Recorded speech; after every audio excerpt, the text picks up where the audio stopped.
Janko Hraško. Ľudová rozprávka. Bola raz jedna žena, ktorá nemohla mať deti. Ustavične prosila Pána Boha, aby jej predsa len požehnal dieťatko. Raz pri preberaní hrachu si povzdychla. Ach, keby mi tak Pán Boh doprial aspoň také malé dieťatko, aký je Hrášok. Hneď by sa mi na srdci uľavilo. Odvtedy prešiel už nejaký čas. Jej muž išiel jedného dňa na pole orať a ona doma varila obed. Keď prišlo poludnie, ustavične behala po kuchyni, lomila rukami a nariekala. Ach, Bože môj, ktože len môjmu mužovi zanesie obed. Ja, mamička, ozvalo sa zrazu spoza pece. Žena sa obzerala, ale nič nevidela. Iba si po podnos povedala. Ale ktože si? Kdeže si? Či ma nevidíte? Ozvalo sa. A spoza pece vyskočilo na jej okraj, odtiaľ na lavicu a tam začalo tancovať. Bolo malé ako hrášok a očká sa mu ligotali ako dve hviezdičky. Ja som to, váš Janko, váš synáčik, kričalo. Keď sa žena lepšie prizrela, videla, že ju Pán Boh vyslyšal. Že je to ten maličký ako hrášok, jej skutočný synáčik Janko Hraško. No, mamička, len mi dajte rýchlo jesť. Potom zanesiem otcovi obed, volal Janko.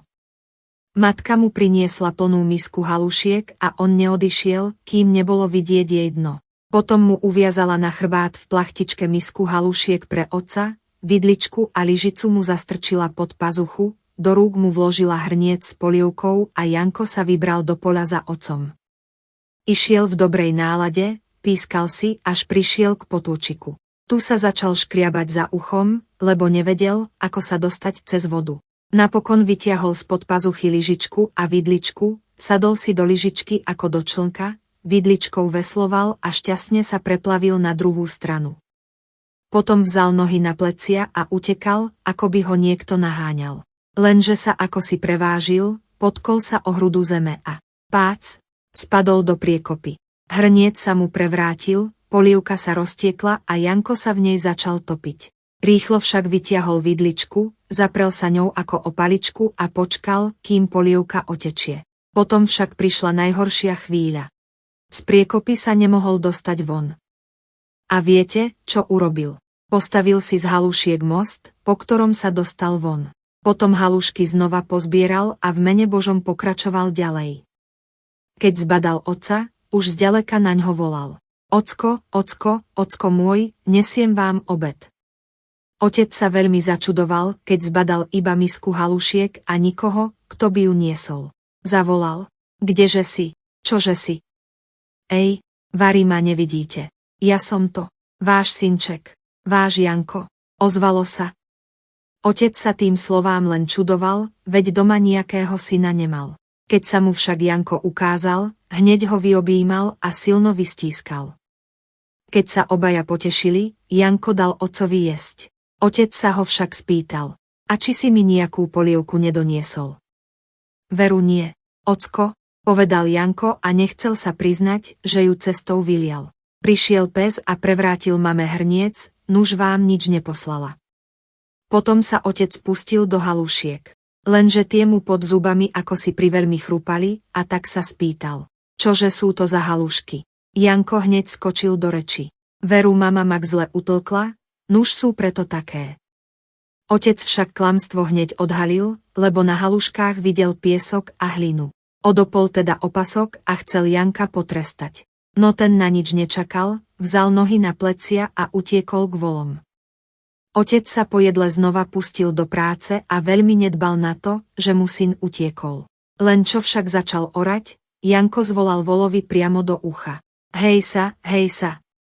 Vtedy ho otec zbadal. Prišiel k nemu a poriadne ho vyťahal za vlasy za to, že vyplašil voli. Ale Janko si z toho nič nerobil, bol rád, že sa mu to s tými haluškami prepieklo. Potom už Janko otcovi usilovne pomáhal poháňať voli, a tak si ho otec pre jeho šikovnosť veľmi obľúbil. Práve išiel okolo istý pán. Veľmi sa čudoval, keď počul hlas, no nikoho, kto by voli poháňal, nevidel. Poprosil teda muža, aby mu povedal, kto to tak kričí. Otec mu všetko porozprával a ukázal mu svojho syna, ktorý sedel volovi v uchu.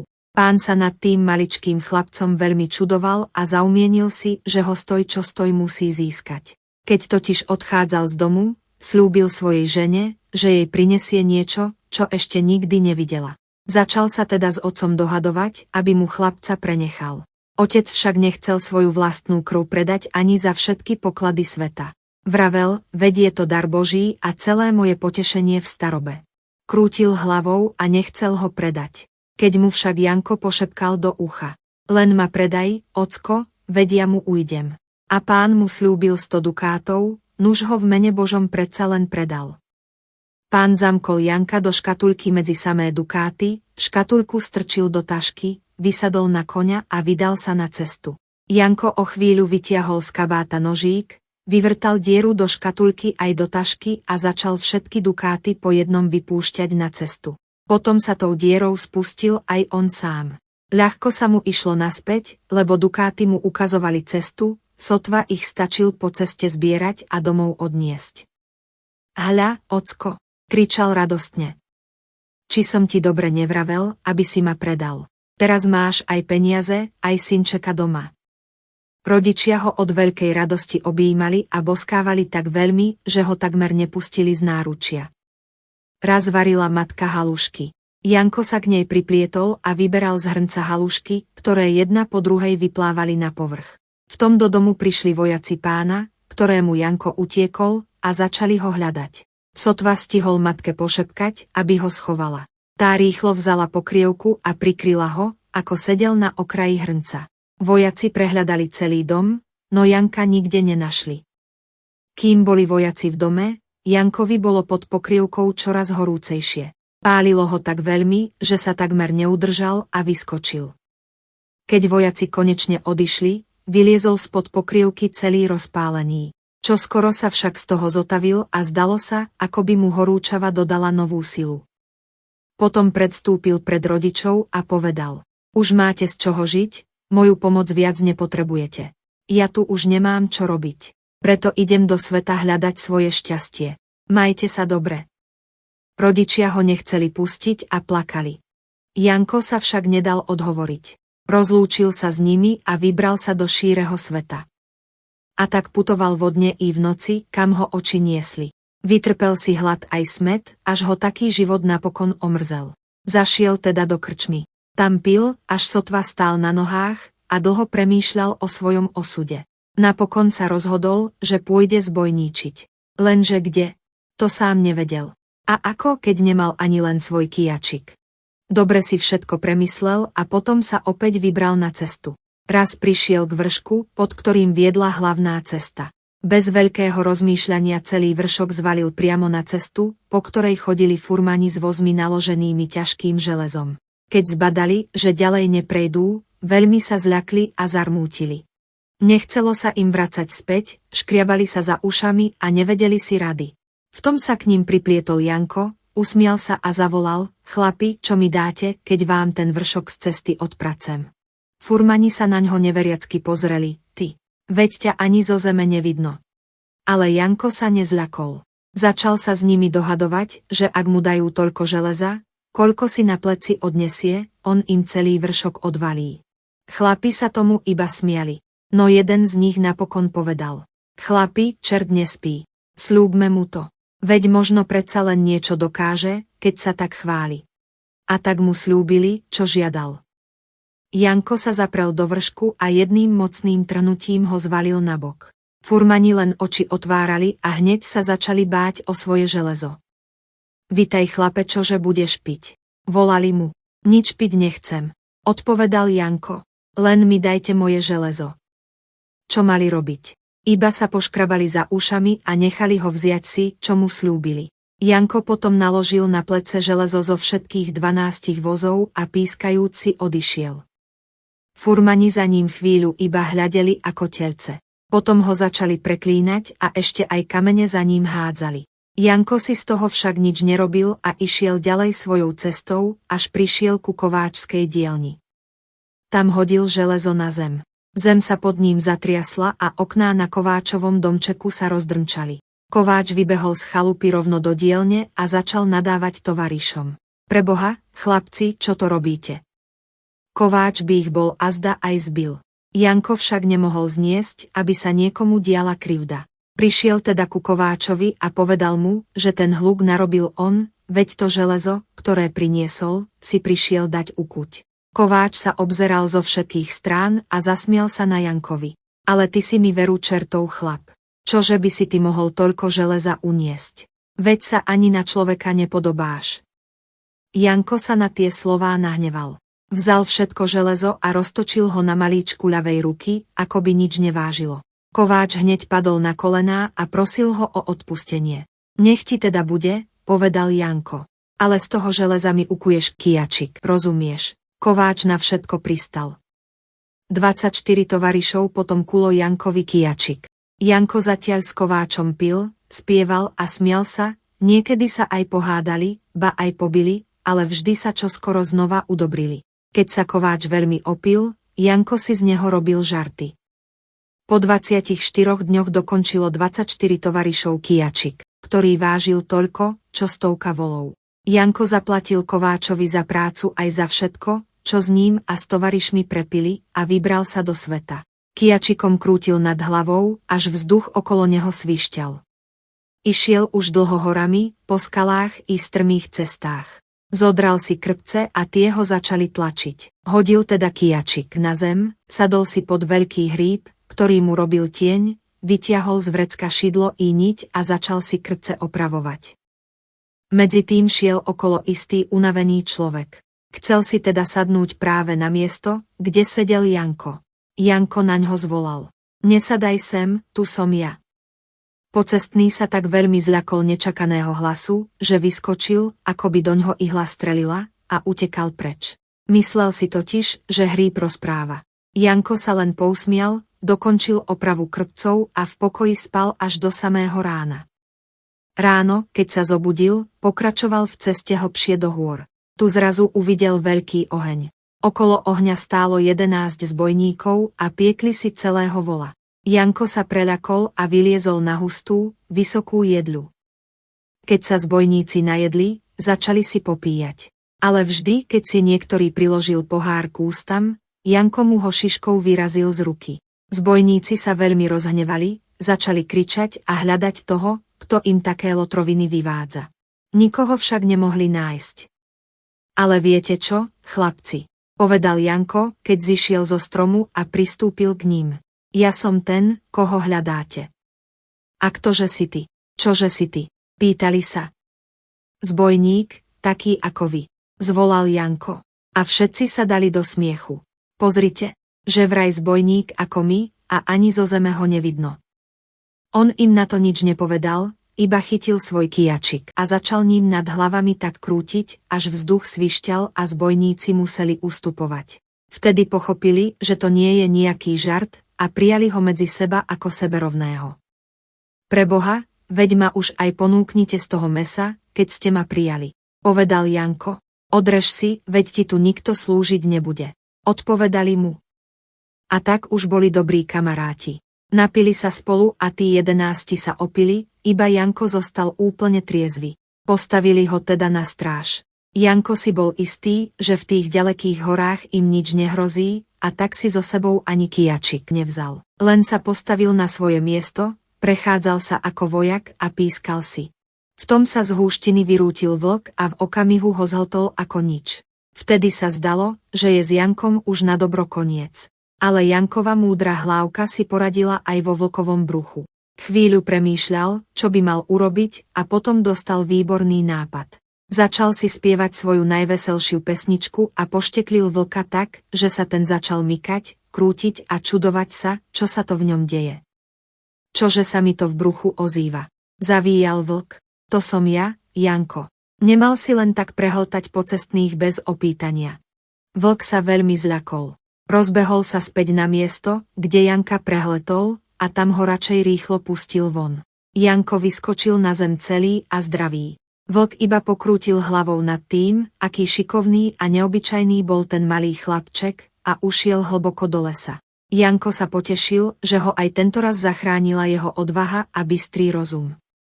Ráno sa mu zbojníci iba smiali, keď im rozprával, čo sa mu v noci prihodilo. No jemu behal mráz po chrbte, keď si spomenul, ako mu bolo vo vlkovom bruchu. Počuj, Janko, hovorili mu potom zbojníci, ak chceš, aby sme ťa naozaj vzali medzi seba, musíš vykonať majstrovský čin. V Trhanovej má jeden gazda 4 pekné voly. Priveď nám ich sem a potom budeš náš. Janko mal srdce zo železa. Pomyslel si, že kým má svoj kijačik, nemá sa čoho na svete obávať. Pristal teda na všetko. Hneď ako sa zotmelo, vybral si 4 najlepších chlapov a pobral sa do Trhanovej. Na kraji dediny stál dom vychýreného bohatého gazdu. Maštale boli trochu bokom od domu a tak bolo pre Janka a jeho kamarátov zbojníkov ľahké dostať sa dnu. Len čo však Janko vošiel, začal robiť veľký hluk. Zbojníci naňho nahnevane kričali. Čo blázniš? Veď nás takto chytia. Ale Janko im odvetil. Dajte mi pokoj. Práve preto to robím, aby nehovorili, že sme obyčajní zlodeji, čo sa potajomky zakrádajú. Jeho smelosť mu však tentoraz nič dobré nepriniesla. Gazda začul hluk, vzal sekeru na plece, zapálil lampu a išiel sa pozrieť do maštale.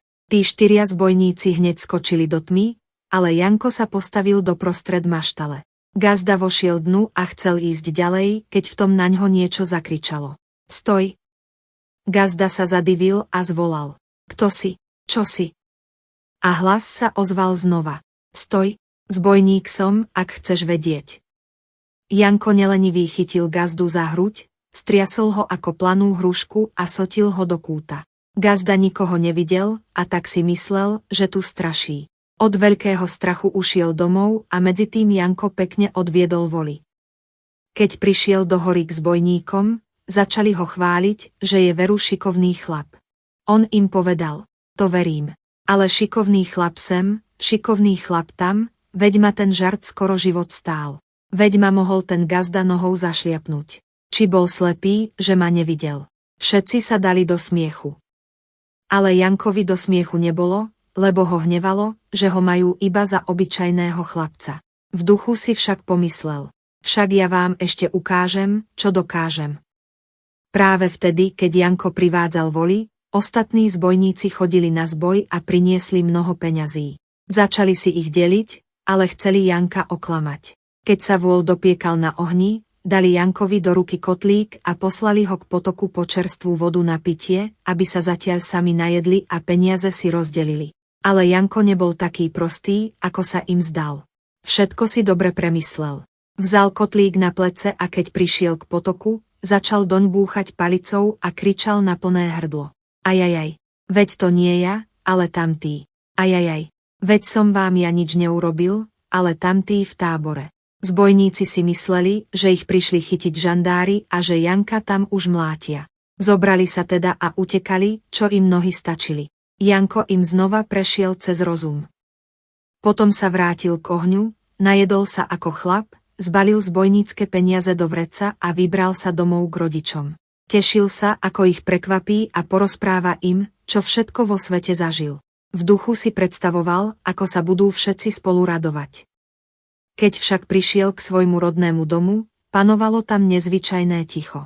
Dvere sa otvorili a vyšiel mu v ústrety starý sused. Janko, synak, povedal smutným hlasom. Kdeže si sa tak dlho túlal? Tvoji rodičia na teba často spomínali. Janko sa zarazil.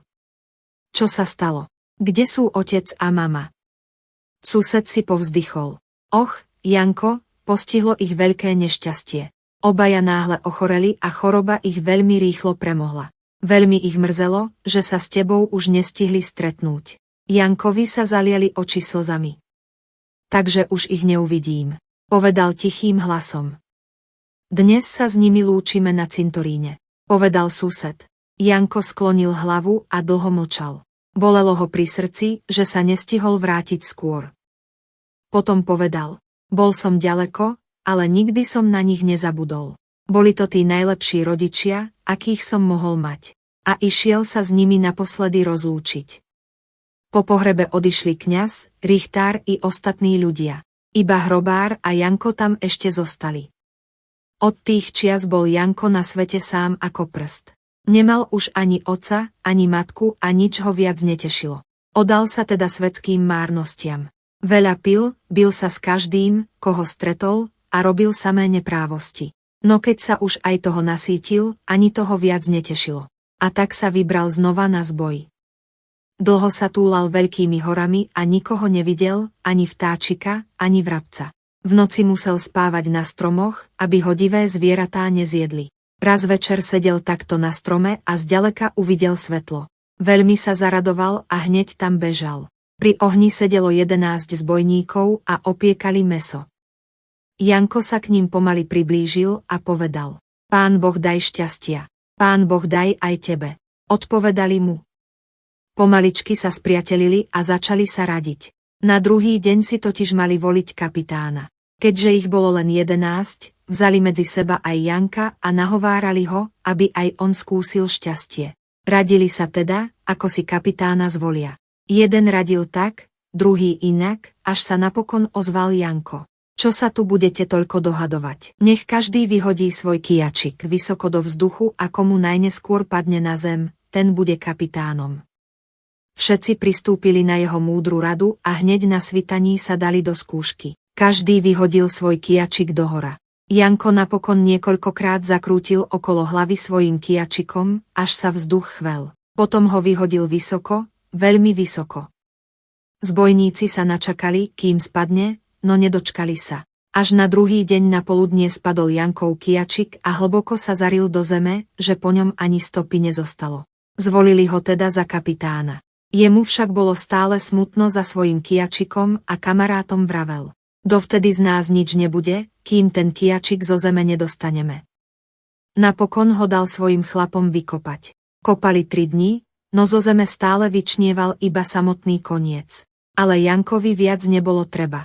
Chytil koniec do ruky a na jedno potiahnutie bol kijačik vonku. V tom kraji stál nádherný kráľovský palác. Jeho steny boli zdobené zlatom i striebrom a v truhliciach i pivniciach sa skrývalo množstvo pokladov. Kráľ sa však zlodejov nikdy nemusel obávať, hoci na hradby nepostavil jediného strážnika. Na streche paláca totiž sedával bystrý kohút, ktorý hneď hlasno zaspieval, len čo sa nejaký zlodej priblížil k zámku. Jankovi kamaráti sa už mnohokrát pokúšali zámok vykradnúť, no kohút ich za každým prezradil. Občas na jeho spev nedbali a išli ďalej, ale pri paláci ich už čakali pripravení rytieri, ktorí ich odohnali preč. Keďže sa však zbojníci do zámku dobíjali čoraz častejšie, kráľ im to už nechcel ďalej trpieť. Sľúbil svoju dcéru za ženu tomu, kto tých smelých zbojníkov porazí. Táto správa sa rýchlo doniesla aj k Jankovým ušiam. Medzitým zbojníci poprosili Janka, aby šiel s nimi vykradnúť zámok a aby sa najprv nejako postaral o kohúta. Janko sa dal nahovoriť a hneď rozkázal, aby mu 10 zbojníci vzali kijačik na plecia a niesli ho. On sám si sadol 11. do vrecka, lebo sa mu nechcelo ísť pešo. Cestou si chcel Janko zažartovať. Často vyskočil a každý kameň, ktorý ležal pri ceste, hodil do vrecka tomu 11. zbojníkovi. Čo skoro bolo vrecko plné kameňov. Keď si zbojník siahol do vrecka, aby pozrel, čo tam má také ťažké, Janko mu vždy ruku odrazil, aby si to nevšímal. Keď už potom zbojník od veľkej ťarchy nevládal a kolená sa mu podlamovali, vyskočil Janko na jeho klobúk a smial sa. Tak prišli až celkom blízko k zámku. Tu zastali.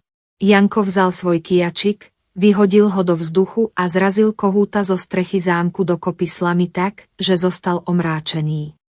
Zbojníci potom nepozorovane prišli k zámku. Janko sa prestrčil cez kľúčovú dierku na bráne, našiel miestnosť s nízkym oknom, otvoril ho a zbojníci sa začali jeden po druhom šplhať dovnútra. Janko ich však prekvapil. Keď po jednom vchádzali cez okno dnu, zviazal ich pevným lanom, vzal im z hlav zbojnícke klobúky a schoval si ich. Zbojníkov potom nechal zamknutých a zviazaných v komore. Ráno prišiel kráľovský kľúčiar do komory po nejaké veci. Iba oči otváral nad tým, čo sa tam v noci udialo. Preľakol sa tak, že takmer spadol z nôh. No keď videl, že sú to všetko zbojníci z hory, zaradoval sa. Prišiel mu totiž na kráľov sľub a hneď vymyslel, ako si celú zásluhu pripíše na svoj účet. Predstúpil pred kráľa a vyhlásil, že v noci sám premohol všetkých zbojníkov a pýtal si sľúbenú odmenu, krásnu princeznu. Kráľ sa veľmi potešil, že ho už nebudú trápiť horskí zbojníci. Hneď mu prisľúbil svoju dcéru za ženu a kázal robiť veľké prípravy na svadbu. Avšak, kde sa vzal, tam sa vzal, zjavil sa medzi nimi Janko. Narobil krik až po strop, aby si ho ľudia všimli, hoci sa museli pozerať len popod nohy, aby ho nezašliapli. Čože? Vraví Janko. Vari by tento prostý kľúčiar porazil horských zbojníkov. Ukázal na budúceho ženícha. Áno, povedal kráľ. Tento poctivý človek mi ukázal zbojníkov zviazaných v komore. Janko predstúpil pred kráľa a ukázal na ženícha. Tento klamár nikoho nepremohol. Ak tvrdí, že zbojníkov chytil on, nech povie, kde sú ich zbojnícke klobúky. Ženích sa začal triasť ako osika a nevedel povedať ani slovo. Janko zvolal. Počkajte chvíľu. Odišiel na chodbu, kde si v kútiku za závesom schoval všetky zbojnícke klobúky. Vzal ich, vrátil sa pred kráľa a opýtal sa. Koľko zbojníkov ste našli zviazaných v komore? Kráľ odvetil. 11. Tak si spočítajte klobúky. Povedal Janko a položil ich priamo pred kráľa. Bolo ich tam presne 11. Všetci na kráľovskom dvore hneď pochopili, kto je skutočný hrdina. Klamára z hradu vyhnali a Janka vyhlásili za hrdinu a spravodlivého ženícha princeznej. Princezná sa zo začiatku nechcela za Janka vydať, pretože ho nebolo ani zo zeme vidieť. Ale kráľ dal svoje slovo a tak od neho nemohol odstúpiť. Janka s princeznou narýchlo zosobášili, no bez hostí a svadobnej hostiny, aby čo najmenej ľudí vedelo, že krásna princezná má muža veľkého ako Hrášok. Určite by sa všetci hostia aj ostatní ľudia smiali. Po sobáši začal Janko premýšľať o svojom živote. Mal rád dobrodružstvo a nevedel si predstaviť pokojné dni na zámku. Avšak maličký ako Hrášok veľa možností nemal. Rozmýšľal nad tým, že hoci u zbojníkov robil všelijaké lotroviny a zažil mnoho dobrodružstiev, nikdy sa nikomu úprimne neospravedlnil ani nesľúbil, že sa stane spravodlivým a čestným človekom. Preto sa jednej noci vybral do hlbokého lesa k starému, vraj čarovnému stromu pravdy. Vyliezol vysoko do jeho koruny a hlasno zvolal, aby ho duch stromu počul. Chcem lepší život. Chcem byť spravodlivý a čestný. Duch stromu sa usmial, pretože ho zaujímalo, čo mohol taký maličký človek vyviesť. Zo zeme ho takmer ani nebolo vidieť a tak si pomyslel, že azda nemohol napáchať veľa zla. Janko mu však otvorene porozprával o všetkých svojich nezbednostiach a lotrovinách. Priznal sa aj k tomu, ako ublížil ľuďom, a s ľútosťou dodal, že sa nestihol poriadne rozlúčiť so svojimi rodičmi, keď odišiel do sveta. Starý čarovný strom sa zamyslel. Bolo na ňom vidieť, že od takého malého človeka nečakal toľko previnení. Napokon sa však rozhodol dať Jankovi elixír nového života pod podmienkou, že sľúbi, že sa už nikdy nevráti k zbojníctvu. Keď sa Janko napil elixíru, zahrmelo tak silno, ako by udrel hrom. Zrazu pocítil, že je mu celé telo akési tesné. Nohy a ruky sa mu začali predlžovať, telo zosilnelo a pred očami narástol na výšku dospelého človeka. Z Janka sa stal statný mládenec s úprimným úsmevom a dobrým srdcom. Sám nemohol uveriť tomu, čo sa stalo, bol z neho naozaj úplne iný človek. Bez váhania sa rozbehol za princeznou. Keď ho uvidela, vlastným očiam nechcela veriť. Od radosti bola celá bez seba, pretože pred ňou stál švárny, čestný a láskavý muž, ktorého si obľúbila už dávno pre jeho odvahu a dobré srdce. Až potom sa konala svadba, akej vraj na svete nikdy nebolo ani nebude. Všetci sa veselili, spievali a tancovali. A mladý Janko so svojou žienkou žili dlho a šťastne. Little Johnny Pea. A Slovak folk tale. There once lived a woman who could not have children. Time and again she begged the good Lord to bless her, just once, with a child of her own. One day, as she sat sorting peas, she let out a sigh and said to herself, "Ah, if only the Lord would grant me a child no bigger than one of these peas, my heart would finally be content." A good long while passed after that. One morning her husband set off to plough the field, and she stayed behind to cook the midday meal.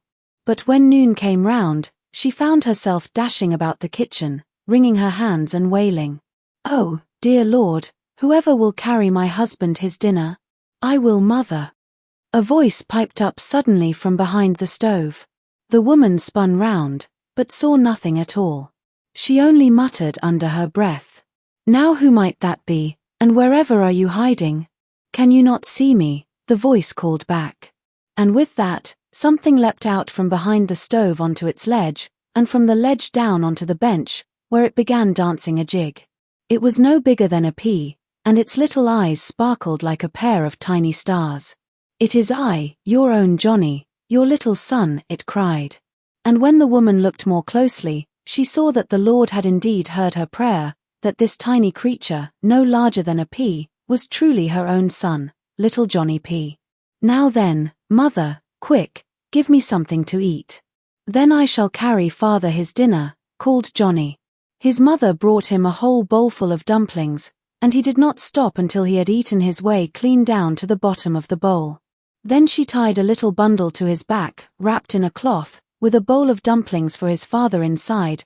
She tucked a fork and spoon under his arm, placed a pot of soup in his hand, and off went Johnny to the field to find his father. He walked along in high spirits, whistling a tune, until he came to a little stream. There he stopped and scratched behind his ear, for he was quite at his wits' end over how to cross the water. At last he pulled the spoon and fork from under his arm, sat himself down in the spoon as though it were a little boat, rowed with the fork as an oar, and paddled his way happily across to the other side. Then he bolted off, running as though someone were chasing him. But somehow he lost his footing, tripped over a clod of earth, and smack, tumbled straight into a ditch. The pot overturned, the soup went spilling everywhere, and Johnny very nearly went under in it. Quick as a flash, though, he pulled out his fork, propped himself up on it like a walking stick, and waited patiently for the soup to drain away. But then came the very worst moment of all. He could not climb out of the ditch. And do you know what he did? He built himself a little bridge out of the dumplings, and crossed to safety on it. Then he gathered up his dumplings again and carried on his way, in the name of the Lord. At last he caught sight of his father, and called out to him from a great distance, "Father, father, dear father, I've brought your dinner." His father was greatly astonished, for he could see nothing but a bowl of dumplings floating along, with not a soul in sight to carry it. He called out, "Where are you? What are you? Why, can you not see me?" "It is I, your own son, your Johnny," came the answer. His father marveled at such talk, for he had no son at home at all. But when Johnny showed himself, his father swept him up at once into his arms and hugged him tight. Once they'd both had their fill of joy, Johnny gave his father his dinner. But his father asked him, "And did you bring me no soup at all?" "Why, no, father, truly I did not," said Johnny. "A dog came along and knocked over mother's pot, so she sent you none."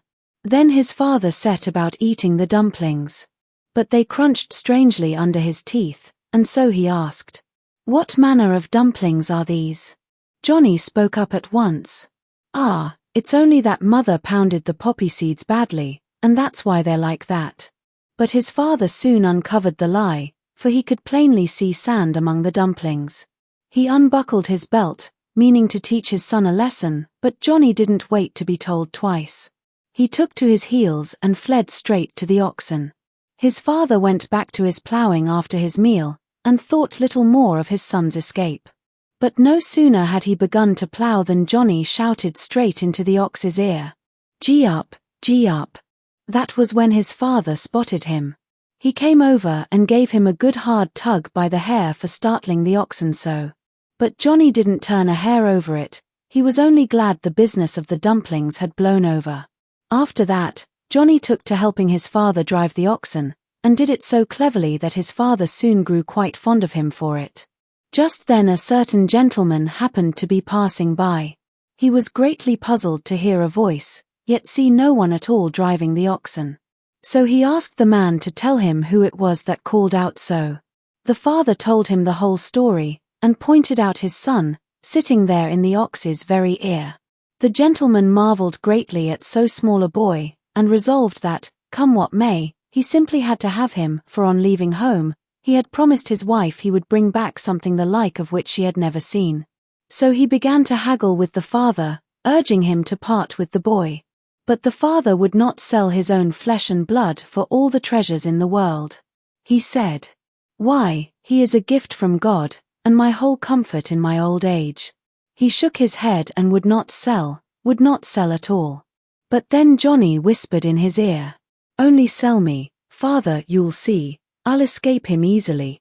And when the gentleman promised 100 ducats, well, in the name of the Lord, the father sold him after all. The gentleman locked Johnny inside a little box, right among the ducats, tucked the box into his thulbag, mounted his horse, and set off on the road. Before long, Johnny drew a little knife from his coat, bored a hole through the box and through the bag besides, and began letting the ducats out one by one along the road. Then he lowered himself down through the very same hole. He had no trouble finding his way home, for the ducats marked out the path. He had his work cut out gathering them all up and carrying them home. "Look here, father," he cried joyfully. "Didn't I tell you it was right to sell me? Now you've got both the money and your little son back home." And his parents, overjoyed, hugged and kissed him so warmly that they could hardly bear to let him out of their arms. One day his mother was cooking dumplings. Johnny wandered over to her and began fishing dumplings out of the pot as they bobbed one by one to the surface. Just then, the gentleman's soldiers, the very man Johnny had escaped, came marching into the house to search for him. He had barely a moment to whisper to his mother to hide him. Quick as anything, she seized the lid and clapped it over him where he sat perched on the rim of the pot. The soldiers searched the whole house from top to bottom, but they could find no trace of Johnny anywhere. While the soldiers were in the house, it grew hotter and hotter beneath the lid for poor Johnny. It scorched him so badly that he could hardly sit still for the life of him. When the soldiers finally left, he crawled out from under the lid, quite red and scalded all over. Yet he soon recovered from it and, if anything, came out of it even stronger than before. Afterwards, he came and stood before his parents and said, "You want for nothing now, and you need my help no longer. There is nothing left for me to do here. And so I shall go out into the wide world to seek my fortune. Farewell, and take care of yourselves." His parents did not wish to let him go, and wept bitterly. But Johnny could not be talked out of it. He said his goodbyes and set off into the wide, wide world. And so he wandered, by day and by night, wherever his eyes led him. He suffered from both hunger and thirst, until at last he grew sick and tired of such a life. He turned in, then, at an inn. There he drank until he could scarcely stand upright, and pondered long and hard over his fate. In the end, he resolved to turn to banditry. But where, he had no idea. And how, indeed, when he did not even own so much as a club. He thought the whole matter through most carefully, and then set out once more upon the road. One day he came to a hill, beneath which ran the main road. Without much thought at all, he tumbled the entire hillside down onto the road, blocking the path of the carters, whose wagons were laden with heavy iron. When they saw there was no getting past, their hearts sank into their boots. None of them wished to turn back, and they scratched their heads, quite at a loss what to do. Just then Johnny came sauntering up to them, grinning, and called out, "Now then, lads, what will you give me if I clear that hill off the road for you?" The carters eyed him in disbelief. "You? Why, you're not knee-high to a grasshopper." But Johnny was not the least bit put off. He fell to bargaining with them, that if they would give him as much iron as he could carry off on one shoulder, he would shift the whole hill for them. The men only laughed at this. But at last one of them spoke up. "Come, lads, the devil never sleeps. Let's promise it to him. Who knows, perhaps he really can do it," boasting so. And so they promised him what he asked. Johnny braced himself against the hillside, and with a single mighty heave, sent it toppling clean off to one side. The carters could only stare, wide-eyed, and at once began to sweat over their iron. "Welcome, friend. What will you have to drink?" they called to him. "I want nothing to drink," Johnny answered. Only give me my iron. What could they do? They only scratched their heads and let him take his due. Johnny then loaded onto his shoulder the iron from all 12 wagons, and off he went, whistling merrily as he went. For a while the carters simply stood and gawped at him like a herd of calves. Then they set to cursing him, and even flung stones after him for good measure. But Johnny paid them no mind whatsoever, and carried on along his way, until he came at last to a blacksmith's forge. There he flung the iron down upon the ground. The earth shook beneath it, and the windows of the smith's cottage rattled in their frames. The blacksmith came running out of the house straight into the workshop and began scolding his journeyman. For heaven's sake, lads, whatever are you doing? The blacksmith might well have given them a hiding, had Johnny not stepped in, for he could never abide seeing anyone treated unfairly. He came up to the smith and told him it was he who had made all that racket, for it was he who had brought the iron, wanting it forged. The blacksmith looked him up and down from every side, and burst out laughing at him. Well, you're a devil of a fellow, I'll give you that. However could you have carried so much iron? Why, you scarcely look like a proper man at all. These words stung Johnny's pride. He took up all the iron and spun it round on the little finger of his left hand, as though it were nothing at all.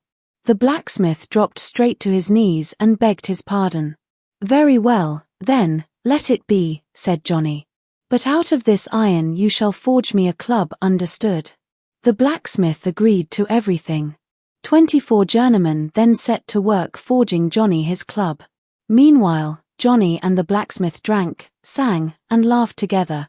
Now and then they even quarrelled and came to blows, but always made their peace again before long.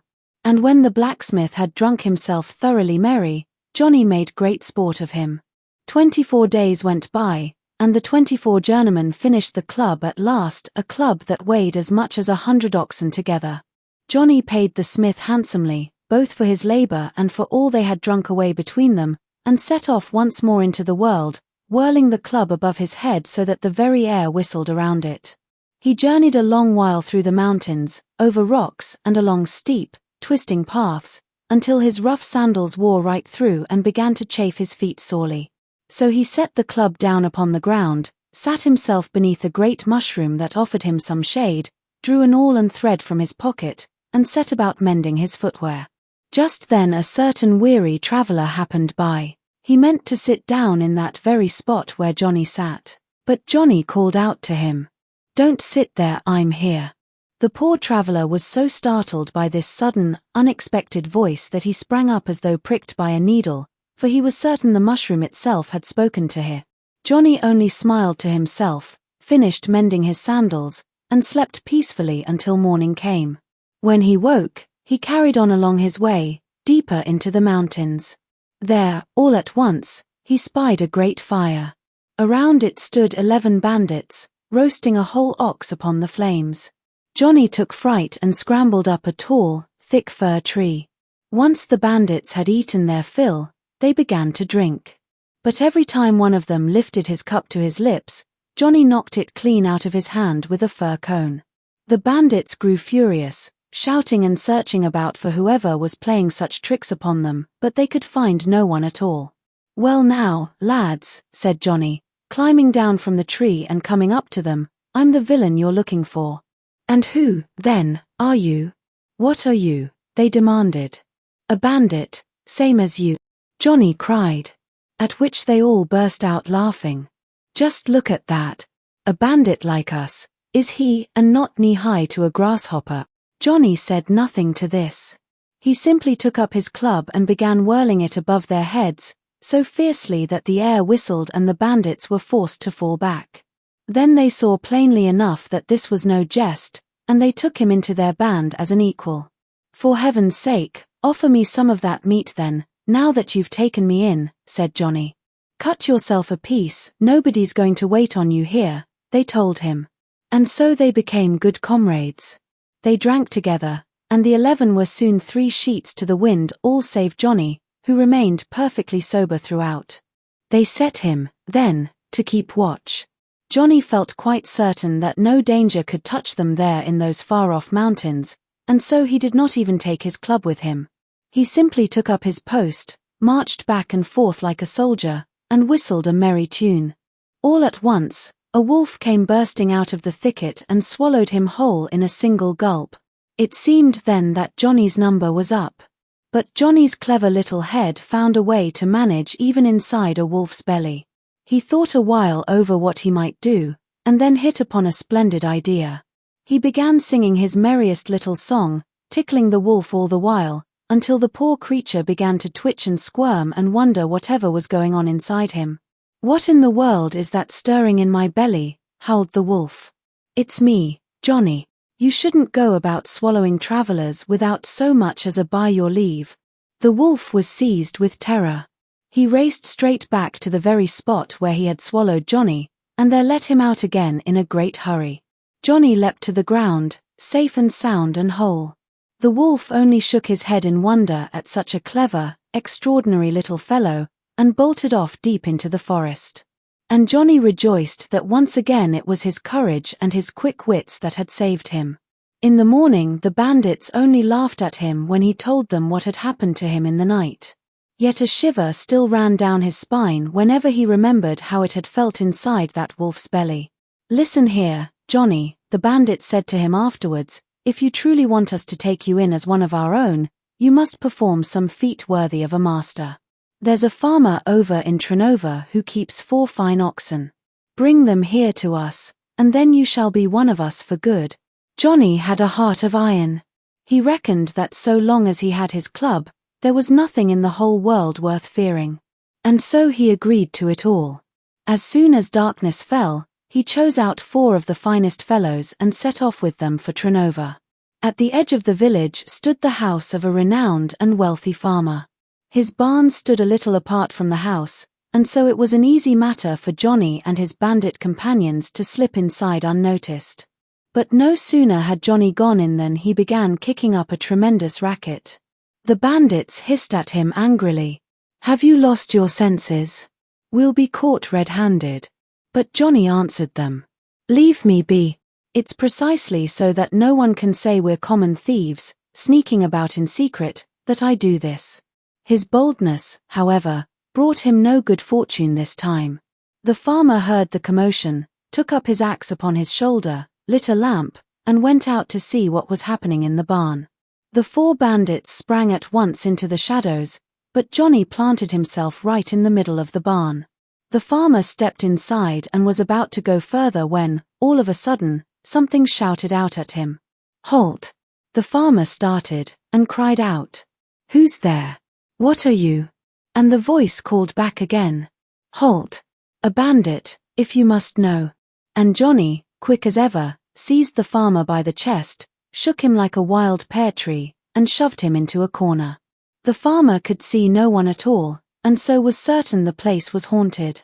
In utter terror he fled home, and meanwhile Johnny led the oxen away, neat as you please.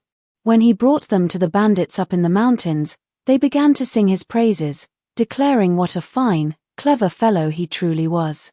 He answered them, "I dare say. But clever fellow here, clever fellow there, that little jest of mine nearly did for me. Why, that farmer might easily have crushed me underfoot.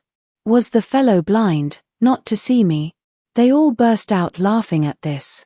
But Johnny found nothing funny in it at all, for it irked him greatly to be thought of as nothing more than an ordinary boy. To himself, though, he thought, "Just you wait, I'll show you yet what I can truly do." Now, while Johnny had been off driving home the oxen, the other bandits had been out on a raid of their own, and had brought back a great deal of money. They began to split it between them, but they meant to cheat Johnny out of his share.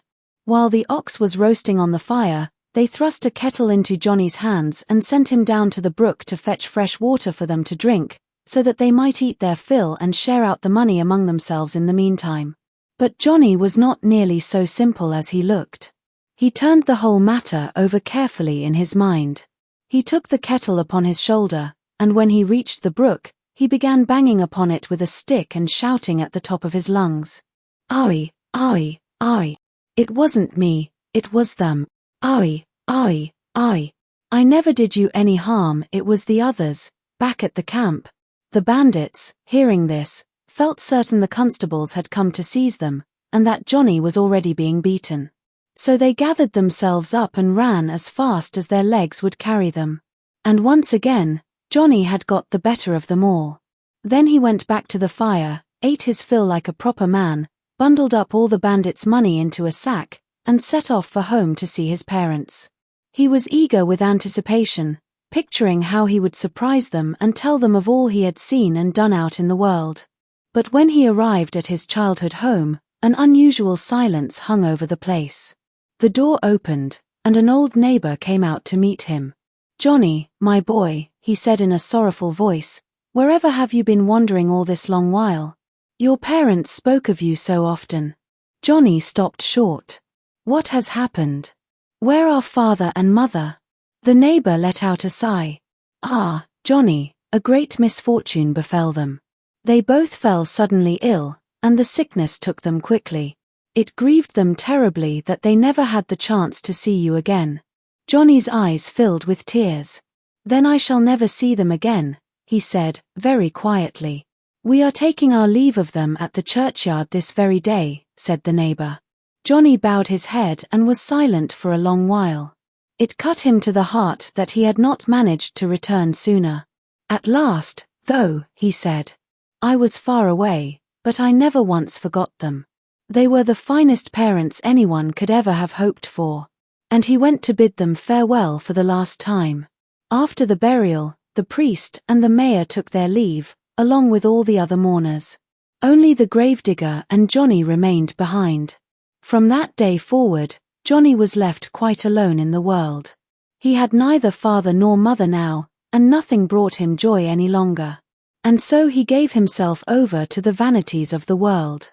He drank a great deal, fought with everyone he crossed paths with, and gave himself over to nothing but mischief and wrongdoing. But when even that lost its savor and brought him no pleasure, he took once more to a life of banditry. He wandered long through the great mountains, seeing not a living soul, not even so much as a little bird or a sparrow. At night he had to sleep up in the trees, lest the wild beasts should devour him. One evening, as he sat perched thus in a tree, he spied a light in the distance. Overjoyed, he hurried straight towards it. Around the fire sat 11 bandits, roasting meat. Johnny approached them slowly and said, "God grant you good fortune, and to you the same," they answered. Little by little they grew friendly, and fell to talking things over, for on the very next day they meant to choose themselves a captain. Since there were only 11 of them, they took Johnny in among their number 2, and urged him to try his own luck at it. So they set about deciding how they should choose their captain. One man advised one thing, another something else, until at last Johnny spoke up. "Why go on arguing about it so? Let each man throw his club as high as he can into the air, and whichever man's club takes longest to fall back to earth shall be captain." They all agreed this was a fine and sensible plan, and at first light they set about the trial. Each man hurled his club skyward. Johnny, for his part, first swung his own club round his head a few times, until the very air trembled, and then flung it up high, tremendously high. The bandits waited for it to come down, but wait as they might, it did not fall. Only on the following day, at noon, did Johnny's club finally come plunging back to earth, burying itself so deep in the ground that not a trace of it remained to be seen. And so they made him their captain. Yet Johnny remained sorrowful over the loss of his beloved club, and said to his companions, "We shall never come to anything until we get that club back out of the ground." At last he set his men to digging it out. They dug for 3 whole days, yet still only the very tip of it poked up from the earth. But that was quite enough for Johnny. He seized the end of it in his hand, and with a single mighty tug, out came the club. In that country there stood a magnificent royal palace. Its walls were adorned with gold and silver, and in its chests and cellars lay hidden a great wealth of treasure. Yet the king never had cause to fear thieves, though he had not so much as a single guard posted upon the walls. For upon the roof of the palace there perched a sharp-eyed rooster, who would crow loudly the moment any thief drew near the castle. Johnny's companions had made many an attempt to plunder the castle, but every single time, the rooster had given them away. On occasion they had paid the crowing no heed and pressed on regardless, only to find knights waiting ready at the palace to drive them off. But since the bandits kept trying their luck against the castle more and more often, the king would suffer it no longer. He promised his daughter's hand in marriage to whoever should defeat those bold bandits. And this news soon reached Johnny's ears as well. Meanwhile, the bandits begged Johnny to go along with them to plunder the castle, and to see first to dealing with the rooster. Johnny let himself be persuaded, and at once gave orders that 10 of the bandits should carry his club upon their shoulders, while he himself climbed into the pocket of the 11th, for he had no wish to go on foot. Along the way, Johnny fancied a little sport. He kept leaping down and tossing every stone lying beside the road into the pocket of that 11th bandit. Before long the pocket was fairly bursting with stones. Whenever the poor bandit reached in to see what was weighing him down so, Johnny always knocked his hand aside so he would take no notice. At last, when the bandit could bear the weight no longer and his knees began to buckle beneath him, Johnny sprang up onto his hat and laughed fit to burst. In this way they came at last quite close to the castle. There they halted. Johnny took up his club, hurled it into the air, and struck the rooster clean off the roof of the castle, sending it tumbling into a heap of straw, quite stunned and senseless. The bandits then crept up to the castle unseen. Johnny squeezed himself through the keyhole of the gate, found a chamber with a low window, opened it, and one by one the bandits began climbing in through it. But Johnny had a surprise in store for them. As each one climbed through the window, he bound him fast with a strong rope and took the bandit's hat from his head. He hid the hats away and left the bandits locked up and tied fast in the storeroom. In the morning the king's keeper of the keys came into the storeroom for something or other, and could hardly believe his eyes at what had happened there in the night. He was so startled that he very nearly toppled over. But when he saw that these were none other than the mountain bandits themselves, he was overjoyed.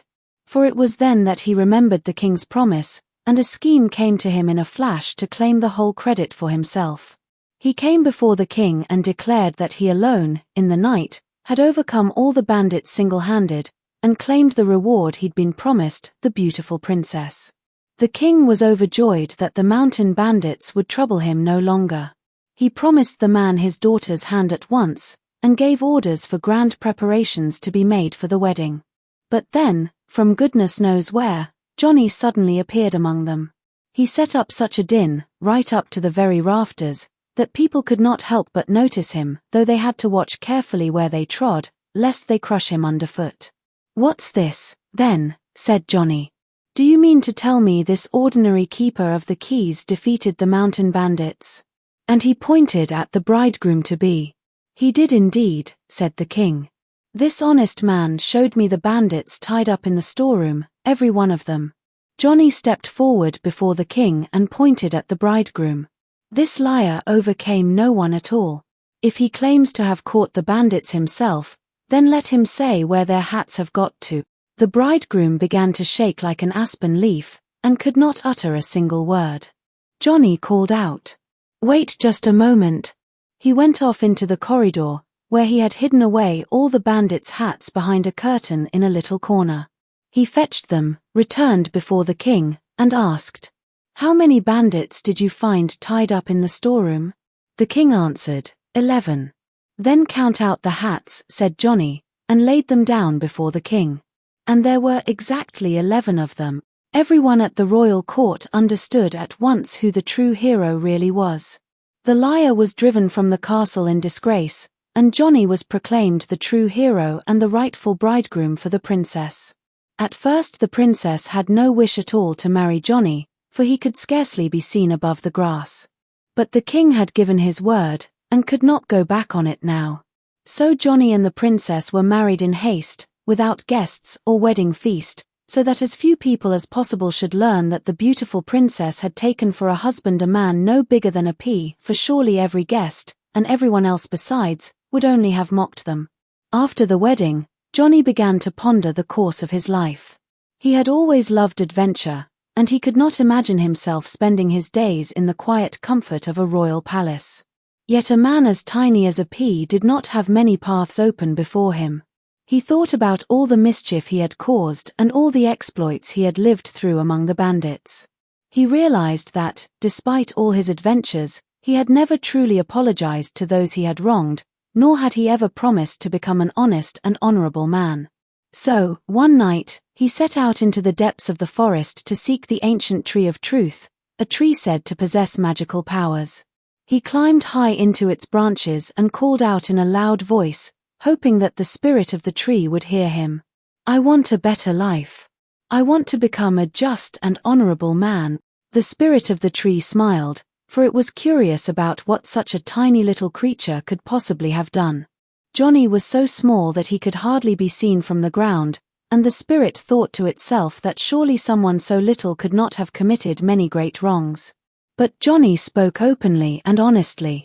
He told the old tree about all his mischief and all the wrongs he had committed.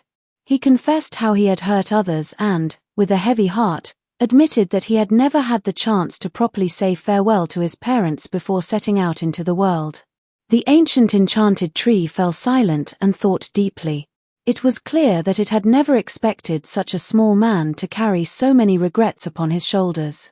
At last, however, it decided to grant Johnny a potion of new life, but only on the condition that he solemnly swear never again to return to a life of robbery and wrongdoing. When Johnny drank the potion, a thunderclap shook the heavens as though lightning itself had struck the earth. Suddenly, he felt as if his whole body had become too small for him. His arms and legs began to stretch, his frame grew stronger, and before his very eyes he rose to the height of a grown man. Little Johnny Pea was transformed into a tall and sturdy young man with a sincere smile and a kind heart. He could scarcely believe what had happened. He was no longer the tiny boy who had once been laughed at and overlooked, he had truly become a new man. Without hesitation, he hurried back to the princess. When she saw him, she could hardly believe her eyes. Her heart filled with joy, for standing before her was a handsome, honorable, and gentle man, the same brave Johnny whom she had come to love when he was still no bigger than a pea. Only then was the wedding held, a celebration such as, people said, had never been seen before and never would be again. The whole kingdom rejoiced. There was singing, dancing, laughter, and merriment everywhere. And the young Johnny and his beloved wife lived happily together for many years to come.